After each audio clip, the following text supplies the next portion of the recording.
अस्सलामुअलैकुम स्टूडेंट्स, उम्मीद करता हूँ आप लोग खैरियत से होंगे। हाज़िर हूँ एमएफ इंग्लिश सेंटर से। तो स्टूडेंट, आज जो है हम अपना टॉपिक 2.5 करेंगे, यानी ग्राफिकल एनालिसिस ऑफ मोशन। तो मोशन को जो है हम ग्राफ पर देखेंगे कि ग्राफ पर मोशन को किस तरह से रिप्रेजेंट किया जाता है। तो बहुत ही इम्पॉर्टेंट टॉपिक है, आसान भी है, लेकिन अगर आप ये इस चीज़ को ना समझें या इस चीज़ को जो है वो ज़्यादा इंपॉर्टेंट ना दें तो आगे जो है ये आपको बहुत ज़्यादा मुश्किल रहेगा। तो 15 से 20 मिनट की वीडियो में अच्छी तरीके से बात समझाने की कोशिश करूँगा। तो चैप्टर जो है वो चैप्टर नंबर 2 है, काइनेमेटिक्स है, ठीक है। और चैनल को सब्सक्राइब ज़रूर कीजिएगा, बेल आइकन प्रेस ज़रूर कीजिएगा, ठीक है। तो चले आप इधर पढ़ते हैं। Graph give the complete information about the motion of the object based on the measured physical quantity such as distance, time, speed, time, ETC। देखें यहाँ पर अगर आप ग्राफ बनाएंगे तो किन चीज़ों के दरमियान में बनाएंगे? डिस्टेंस, स्पीड और टाइम के दरमियान, ठीक है। दो चीज़ों का इस्तेमाल करेंगे ग्राफ में, तीनों चीज़ों का एक ही साथ इस्तेमाल कभी भी नहीं होगा। ग्राफ में सिर्फ दो चीज़ों का इस्तेमाल होगा। अच्छा, यहाँ पर अब बात करते हैं कि ग्राफ से हमें पता क्या चलता है। देखें, ग्राफ से हमें मोशन जो है वो पूरी तरह से हम एक्सप्लेन कर सकते हैं और मोशन की पूरी जो है इन्फॉर्मेशन हमें मिलती है। अब फॉर एग्जांपल आपने कितना डिस्टेंस कवर किया है, अगर आप ग्राफ देखें तो आपको पता चल रहा है आपने जो है वो 0 से लेकर 5 सेकंड के अंदर 25 मीटर का जो डिस्टेंस है वो कवर करा है, ठीक है। आपने कितना टाइम लिया है, आपने जो है वो 0 से लेकर 5 सेकंड तक देखें तो आपने 5 सेकंड का टाइम लिया है। अगर आप ग्राफ देखें, अगर आप फिगर देखें 2.15 जो ए फिगर है आपके पास, उसमें यूनिफॉर्म स्पीड का जो है वो ग्राफ बनाकर आपको दिया गया है। तो यूनिफॉर्म स्पीड हम पहले ही पढ़ चुके हैं कि जिसमें जो है वो सेम टाइम में सेम डिस्टेंस कवर होता है। तो इसी चीज़ को हम किससे समझते हैं? ग्राफ की मदद से। तो देखें, अगर आप वर्टिकल लाइन देखें, यानी अगर वर्टिकल लाइन देखें, आप डिस्टेंस की लाइन देखें, ये वर्टिकल लाइन होगी, ठीक है। जो डिस्टेंस की लाइन है ये वर्टिकल लाइन रहेगी। तो 5, 10, 15, 20, 25, तो ये वर्टिकल लाइन है और यहाँ पर आपको डिस्टेंस शो करके दिया हुआ है। हॉरिजॉन्टल लाइन में आपको टाइम दिया हुआ है 0, 1, 2, 3, 4, 5। तो ये 0 जो है वो ओरिजिन है। अच्छा, 0 क्या है? ओरिजिन। तो ओरिजिन पर डिस्टेंस भी 0 है, टाइम भी 0 है। अब जो है कोई भी बॉडी, गाड़ी या कोई प्लेन चलना शुरू करता है और वो भी यूनिफॉर्म स्पीड से, तो वो जो है वो 0 से लेकर 1 सेकेंड, यानी 1 सेकेंड में 5 मीटर का डिस्टेंस कवर करता है, ठीक है। अब यूनिफॉर्म स्पीड है, अब हर सेकंड में, हर 1 सेकंड में 5 मीटर का डिस्टेंस कवर होता जाएगा जब भी यूनिफॉर्म स्पीड होगी, वरना नहीं होगी। यही बात मैंने आपको डेफिनेशन से समझाई थी, लेकिन क्या पता कोई चीज़ समझ में आई हो या नहीं आई हो। लेकिन ग्राफ से ये बात आपको इतनी अच्छी तरीके से समझ में आ जाएगी कि आप किसी के भी सामने ये बात करने में ज़रा भी नहीं घबराएंगे कि भाई यूनिफॉर्म स्पीड में टाइम और जो डिस्टेंस है वो इक्वल रहता है। यानी इक्वल से मुराद ये है कि हर सेकंड में एक ही जैसा डिस्टेंस जो है वो कवर होता रहेगा। अब देखें, आप जो है वो 5 से लेकर 10 तक जाते हैं, यानी 5 से लेकर 10 तक का डिस्टेंस कवर करते हैं, तो कितने सेकंड लेते हैं? 2। तो 1 से लेकर 2 में कितना सेकंड बना? 1 सेकंड बना। फिर 1 सेकंड अगर चेक करें तो फिर 1 सेकंड में आपने कितना डिस्टेंस कवर किया? 5। यानी आपने टोटल डिस्टेंस कवर किया 10, और 5 और 10 के दरमियान कितना है? 5 है हमारे पास, ठीक है। 5 मीटर का डिस्टेंस कवर हो रहा है 5 और 10 के दरमियान। तो फिर देख लीजिए 1 सेकंड में फिर आपने जो है वो कितना, 1 सेकंड में आपने फिर जो है वो 5 मीटर का डिस्टेंस कवर किया। इसी तरह से आप 2 और 3 के दरमियान देखें, 2 सेकंड और 3 सेकंड के दरमियान देखें तो कितना सेकंड बनता है? 1 सेकंड। इसमें भी आप जो है वो 10 से लेकर 15 का डिस्टेंस कवर करेंगे मीटर में। तो 10 से 5 को माइनस 5, 15 से 10 को माइनस किया तो कितना बचा हमारे पास? 5। तो फिर आपने 1 सेकंड में 5 का डिस्टेंस कवर किया। इसी तरह से आप जो है वो 2 से लेकर 3 तक देख लें, अगर 3 में से 2 को माइनस करेंगे फिर 1 सेकंड बचेगा। और आपने 3 और 2 के दरमियान कितना डिस्टेंस कवर किया? 3 और 2 के दरमियान आपने डिस्टेंस जो है वो कवर किया, 3 और 5 के दरमियान जो है आपने डिस्टेंस कवर किया 15 से 20, ठीक है। और 20 में से 15 माइनस कर देंगे फिर 1 सेकंड में आपने फिर 5 मीटर का डिस्टेंस कवर किया। तो इसी तरह से आप इक्वल इंटरवल ऑफ टाइम में इक्वल डिस्टेंस हर जगह कवर करते रहेंगे।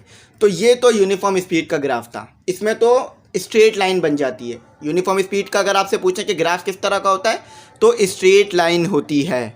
लेकिन अगर इसी की तरह हम जो है बात करें कि हमारे पास जो स्पीड वेरिएबल होती है, यानी उसमें जो चेंज आता है वेरिएबल स्पीड में, तो उसमें ग्राफ कैसा बनता है? तो उसका ग्राफ कभी भी स्ट्रेट लाइन नहीं होगी। जैसे कि यूनिफॉर्म स्पीड का ग्राफ है, उसका ग्राफ कभी भी वैसा नहीं होगा। तो चलें इस बात को बस की एग्जाम्पल से समझते हैं, बात बहुत अच्छी तरह समझ में आएगी। A bus travels along a straight road from one bus stop to another bus stop. The distance of the bus from first bus stop is measured every second. The possible motion of the bus is shown by 3 example. The vertical axis give rise of the graph while horizontal axis show its run. The rise divided by run is called gradient. तो देखें यहाँ पर आपको क्या बात की जा रही है कि एक बस है जो, ठीक है, जो कि बस स्टॉप से चलना शुरू करती है। यानी आपको पता है कि अगर आपको बस में बैठना है तो बस स्टॉप पर जाना पड़ता है, फिर वहाँ से बस जो है वो आपको आपकी मंजिल पर लेके जाती है। तो जब बस चलना शुरू करती है और जब आप बस में बैठते हैं तो टाइम ज़ीरो वहाँ से मेजर करते हैं ना, क्योंकि अभी तक बस ने डिस्टेंस कवर नहीं किया, तो फिर वहाँ से आप टाइम ज़ीरो लेते हैं। तो लेकिन जब बस चलती है तो आपको पता है कि वो एक ही स्पीड से नहीं चलती। कभी अगर ट्रैफिक कम हो तो तेज़ी में जाती है, अगर कभी ट्रैफिक ज़्यादा हो तो हल्के जाती है। तो जब हल्के जाती है तो टाइम ज़्यादा लेती है, डिस्टेंस कम कवर करती है। तो इसी तरह से आप यहाँ पर देख सकते हैं कि आपके पास जब बस है, शुरू में जब बस है आपके पास 0 से 1 के दरमियान में जब वो जाती है तो जो है वो आपको एक स्ट्रेट लाइन, बिल्कुल छोटी स्ट्रेट लाइन मिलती है। लेकिन जैसे जैसे वो आगे बढ़ना शुरू होती है तो वो डिस्टेंस ज़्यादा कवर करती जाती है, टाइम कम लेती जाती है, ठीक है। तो इसी चीज़ को जो है हम कहते हैं वेरिएबल, यानी non uniform speed. Variable speed भी कह सकते हैं, नॉन यूनिफॉर्म, दोनों का मतलब होता है चेंज आना। तो ग्रेडियंट का क्या मतलब होता है? ठीक है, ग्रेडियंट का मतलब होता है स्लोप या ऊंचाई या चौड़ाई, जिसे जो है हम ग्रेडियंट कहते हैं, स्लोप को कहा जाता है ग्रेडियंट। तो वर्टिकल एक्सिस पे यहाँ भी हमें डिस्टेंस दिया हुआ है और हॉरिजॉन्टल स्पीड पे यहाँ भी हमें टाइम दिया हुआ है। तो जब भी बस जो है हमारे पास वो वेरिएबल यानी नॉन यूनिफॉर्म स्पीड से मूव करेगी तो ग्राफ जो है वो स्ट्रेट लाइन में नहीं बनेगा। कभी जो है वो कम टाइम में ज़्यादा डिस्टेंस कवर हो जाएगा और कभी जो है वो ज़्यादा टाइम में कम डिस्टेंस कवर होगा। वो जो है ड्राइवर पे भी डिपेंड करता है और ट्रैफिक पे भी डिपेंड करता है। तो इसी तरह से आप यहाँ देख सकते हैं कि 1 सेकंड में, यानी 1 सेकंड जब हुआ, आप अगर ग्राफ को सही से देखें, फिगर 2.15 बी को देखें तो 1 सेकंड हो गया है, लेकिन डिस्टेंस जो है वो 5 मीटर का कवर नहीं हो सका, कम कवर हुआ है। लेकिन इसी तरह से अगर आप देखें 2 सेकंड में तो भी डिस्टेंस 5 मीटर का कवर नहीं हुआ, तो भी थोड़ा कम कवर हुआ है, क्योंकि जो लाइन है, वो जो पॉइंट है वो थोड़ा सा नीचे आ रहा है। लेकिन इसी तरह से जब गाड़ी आगे चलती जाती है तो डिस्टेंस जो है वो कवर होता जाता है। लेकिन अगर आप 4 से 5 के दरमियान देखें, यानी 4वें सेकंड से 5वें सेकंड के दरमियान देखें, तो 4वें सेकंड से 5वें सेकंड के दरमियान गाड़ी बहुत तेज़ी में जाती है। तो जिस तेज़ी की वजह से क्या होता है कि 13 सेकंड लगा लीजिए, 10 से थोड़ा सा ऊपर है, 15 से नीचे है, तो 13 या 12 सेकंड ले लीजिए। तो 12 सेकंड से 12 मीटर, सेकंड नहीं मीटर है, ठीक है, 12 मीटर से लेकर 25 मीटर तक का डिस्टेंस कवर करने में गाड़ी ने सिर्फ 1 सेकंड लिया, ठीक है। 12 से लेकर उसने 25 तक, यानी उसने जो है वो अच्छा खासा डिस्टेंस जो है वो कवर कर लिया थोड़े से टाइम में, 1 सेकंड में। और पीछे अगर आप देखें तो बहुत थोड़ा डिस्टेंस जो है वो कवर हो रहा था। तो सबसे ज़्यादा डिस्टेंस किस सेकंड में कवर हुआ? 4 से 5 के दरमियान जो है वो सबसे ज़्यादा डिस्टेंस कवर हुआ, जो कि तकरीबन जो है वो 12 बन रहा है, यानी 12 या 13 मीटर का डिस्टेंस उसने 1 सेकंड में कवर कर लिया। तो एक जैसा जो है चेंज नहीं आया, तो जिस वजह से जो है वो ग्राफ भी अलग बना। तो यही चीज़ जो है यहाँ पर आपको समझाई जा रही थी। तो डेफिनेशन लिखी हुई है कि the gradient on the distance time graph is numerically equal to the speed. तो यहाँ पर जो ग्रेडियंट बन रहा है ये जो है वो स्पीड के बराबर है। यानी अगर आप डिस्टेंस को, ये जो स्लोप है, ये टोटल जो आपको डिस्टेंस मिला है 25 मीटर, इसको अगर आप 5 से डिवाइड करा दें, जो कि आपको नीचे नज़र आ रहा होगा, तो आपके पास जो है वो स्पीड आ जाएगी। तो ये जो ग्रेडियंट, ये जो लाइन है, ये स्पीड को डिनोट कर रही है ग्राफ में, ठीक है। चाहे स्ट्रेट लाइन हो तो भी स्पीड को डिनोट करेगी, चाहे वर्टिकल लाइन हो, चाहे ये हमारे पास कर्व लाइन हो, तो भी आपको क्या डिनोट करेगी? तो भी ये जो है स्पीड को डिनोट करेगी। तो देखें 20 आपने जो है वो डिस्टेंस कवर किया, 4वें सेकंड तक देख रहे हैं, तो 4वें सेकंड में आपने 20 डिस्टेंस कवर किया। यहाँ पर जो है वो फिगर के मुताबिक नहीं लिया गया है ग्रेडियंट को, यहाँ पर जस्ट जो है वो एग्जाम्पल के तौर पे लिया गया। तो 20 मीटर का आपने डिस्टेंस कवर किया 4 सेकंड में, तो आपके पास स्पीड आई 5 मीटर सेकंड, ठीक है, मीटर पर सेकंड। तो यहाँ पर एक और बात करते हैं इम्पोर्टेंट। अब आप जो है वो फिगर देखें 2.15, तो 2.15 में जो है वो आपके पास डिस्टेंस कोई भी कवर नहीं हो रहा, यानी बस ने जो है वो 10 मीटर का डिस्टेंस कवर करने के बाद वो जो है वो रुक गई। तो डिस्टेंस कोई भी कवर नहीं हो रहा, लेकिन टाइम तो नहीं रुकेगा ना। अब ऐसा तो नहीं है कि आप किसी बस में बैठे हुए हैं, फॉर एग्जांपल आप जो है वो रुक गए किसी बस स्टॉप पर, यानी एक बस स्टॉप से दूसरे बस स्टॉप में चले गए तो वहाँ टाइम भी रुक गया। अब टाइम भी, घड़ी भी आगे नहीं बढ़ी, ना घड़ी की वॉच जो है ना वो चल रही है, बल्कि ना डिस्टेंस कवर हो रहा है ना वॉच में जो है वो टाइम आगे बढ़ रहा है। तो ऐसा कभी नहीं होता, चाहे बस रुक जाए लेकिन टाइम जो है वो बढ़ता रहता है। जब भी तो हम अपनी जगहों पर पहुंचने में, अपनी मंजिल तक पहुंचने में लेट हो जाते हैं। क्यों? क्योंकि टाइम तो चलता है, डिस्टेंस कवर नहीं होता। तो इसीलिए कहा जाता है कि ऐसी गाड़ियों को, ऐसी चीज़ों को ट्रांसपोर्ट के तौर पे इस्तेमाल किया जाए जिसमें टाइम को जो है वो बहुत ज़्यादा जो है वो टाइम का ख्याल रखा जाए ताकि लेट ना हो। तो यहाँ पर अगर आप ग्राफ को 2.15 देखें तो बहुत अच्छी तरह बात समझ में आएगी कि when bus travel with non uniform speed the distance time graph is a curve show motion figure 2.15 B show motion of the bus. तो यहाँ पर वही बात की जा रही है कि जब भी वेरिएबल स्पीड होगी, नॉन यूनिफॉर्म स्पीड होगी तो आपको कर्व मिलेगा। ठीक है, ग्राफ में कर्व यूनिफॉर्म होगी तो स्ट्रेट लाइन और नॉन यूनिफॉर्म होगी तो कर्व मिलेगा।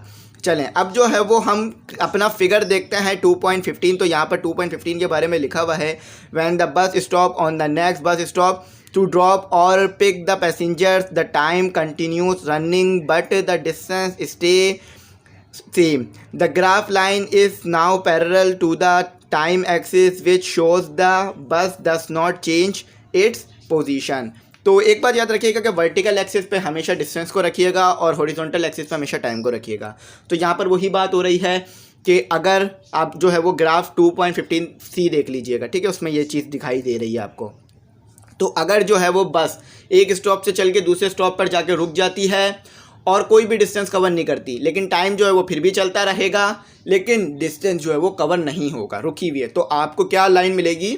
आपको हॉरिजॉन्टल लाइन मिलेगी। ठीक है, तो हॉरिजॉन्टल लाइन मिलने की वजह यह है कि गाड़ी और बस जो है वो रुकी हुई है, ठीक है, चल नहीं रही है। चलें, तो अब जो है हमने ये बात तो कर ली कि अगर आप इस ग्राफ यानी ये जो ग्रेडियंट आ रहा है इसका इस्तेमाल करें तो स्पीड मिल जाएगी आपको। कैसे? कि जितना डिस्टेंस कवर हुआ है उसको टाइम से डिवाइड करा दें तो स्पीड आ जाएगी। अब इसी ग्राफ से हम एक्सेलरेशन भी निकालते हैं। तो time graph, speed time graph, यानी अब जो ग्राफ बनाएंगे हम स्पीड और टाइम के दरमियान बनाएंगे। स्पीड को वर्टिकल एक्सिस पर रखेंगे, टाइम को हॉरिजॉन्टल एक्सिस पर रखेंगे। तो देखें यहाँ कहा जा रहा है कि फिगर 2.16 देखिएगा, 16A। तो यहाँ पे कहा जा रहा है कि time speed graph tell us that how much speed is increasing और decreasing in every second. Thus the gradient on speed time graph gives the acceleration of the motion object. तो यहाँ पर भी यही बात हो रही है कि ये जो हमारे पास ग्रेडियंट है, यानी ये जो लाइन नज़र आ रही है आपको रेड कलर की, इससे जो है हमें एक्सेलरेशन मिलेगी। जब भी हम ग्राफ स्पीड और टाइम के दरमियान बनाएंगे तो हमें एक्सेलरेशन मिलेगी। तो एक्सेलरेशन का फार्मूला क्या होता है? मीटर सेकंड का स्क्वायर। ठीक है, मीटर पर सेकंड का स्क्वायर पर, यानी अपॉन में आएगा सेकंड।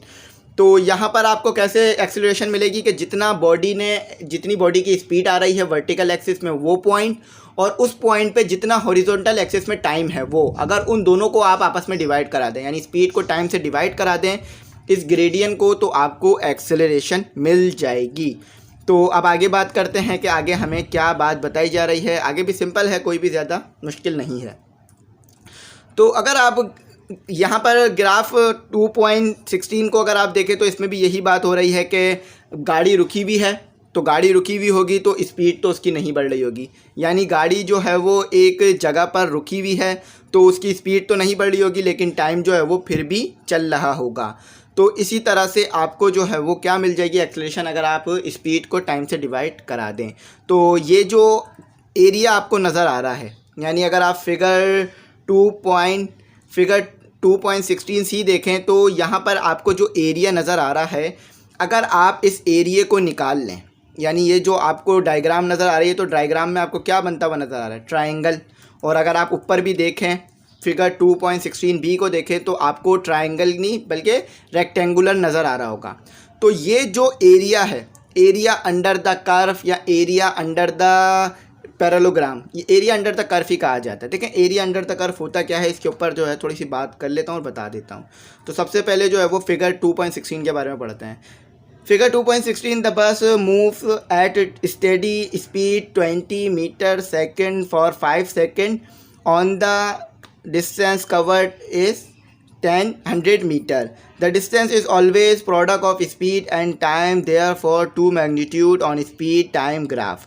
तो यहाँ पर क्या बात की जा रही है, देखें यहाँ पर बात की जा रही है कि आपने जो है वो ग्राफ देखना है, ठीक है। जब भी आप किसी भी दो चीज़ के दरमियान ग्राफ बनाएं, आपने ग्राफ देखना है।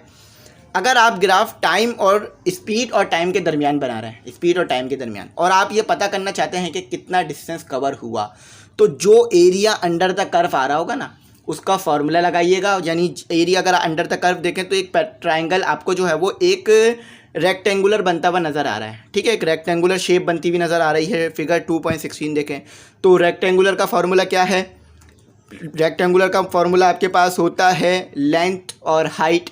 तो लेंथ में आपके पास क्या आ रही है? लेंथ में आपके पास टाइम आ रहा है। हाइट में आपके पास क्या आ रही है? स्पीड आ रही है। तो अगर आप स्पीड और टाइम को मल्टीप्लाई करा दें तो आपको वो डिस्टेंस मिल जाएगा जो कि बॉडी ने कवर किया है। तो यहाँ पर ग्राफ के अंदर जो एरिया बन रहा है उससे हम डिस्टेंस भी निकाल सकते हैं स्पीड और टाइम के ग्राफ में। अच्छा, अब जो है वो हमारे पास एक्सेलरेशन कांस्टेंट आ रही है, तो स्पीड भी कांस्टेंट होगी। तो अगर आप फिगर 2.16 देखें तो फिगर 2.16 की मदद से भी आप डिस्टेंस निकाल सकते हैं।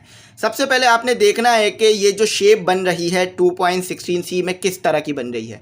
अगर आप सही से देखें तो आप समझ सकते हैं कि ट्रायंगल बन रहा है। तो ट्रायंगल में एरिया अंडर द कर्व निकालने का फॉर्मूला क्या होता है? ट्रायंगल के एरिया का फॉर्मूला क्या होता है?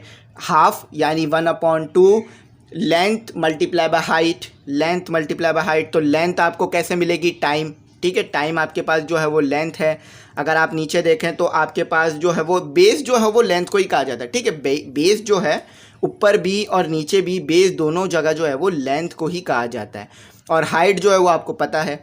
तो बेस क्या है आपके पास? टाइम का जो एक्सिस है ये बेस हो गई, तो 5 सेकेंड आपके पास बेस आ गई, ठीक है। और उसके बाद आपके पास हाइट कितनी आ गई? 50 सेकेंड। 50 जो है वो हाइट जो है वो आपके पास 50 आ गई, 50 मीटर सेकेंड, 50 मीटर पर सेकेंड। तो जब आपने बेस को हाइट से मल्टीप्लाई करा और 2 से डिवाइड कराया तो बस ने कितना डिस्टेंस ट्रैवल किया ये आपके पास आ जाएगा। तो स्पीड और टाइम के ग्राफ से आप डिस्टेंस भी निकाल सकते हैं।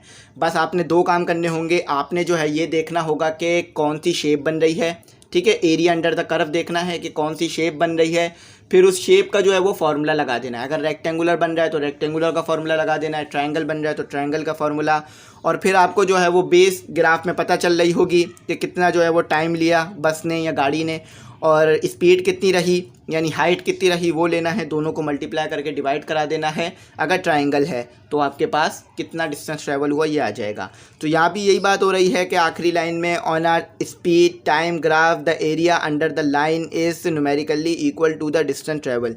तो ये जो एरिया अंडर द कर्व है यानी जितना एरिया बन रहा है ग्राफ के अंदर अंदर, तो ये जो है आपके पास डिस्टेंस के बराबर होगा, ठीक है। बहुत आसान चीज़ है।